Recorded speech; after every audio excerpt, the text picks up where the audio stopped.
Doctor Velu Anandachari 2002లో Guinness book of world records కొరకు ప్రయత్నం చేశారు. కాలం చెల్లిన మందులను రంగులుగా ఉపయోగించి 101 వర్ణ చిత్రాలు చిత్రించి రికార్డుకి ఎక్కారు.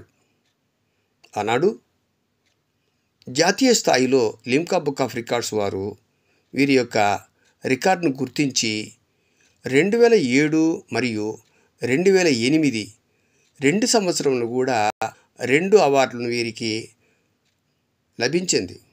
కానీ ఆనాడు ఒక్క విజయంలో 2 అవార్డులను స్వీకరించిన డాక్టర్ వేలు ఆనందాచారిని రాష్ట్ర ప్రభుత్వం ముఖ్యమంత్రి చేతుల మీదుగా కూడా వీరికి అనేక పురస్కారాలు అందుకున్నారు. వీరు వీటితో పాటు అనేక వరల్డ్ రికార్డ్స్ను కూడా కైవసం చేసుకోవడం ఒక విశేషం.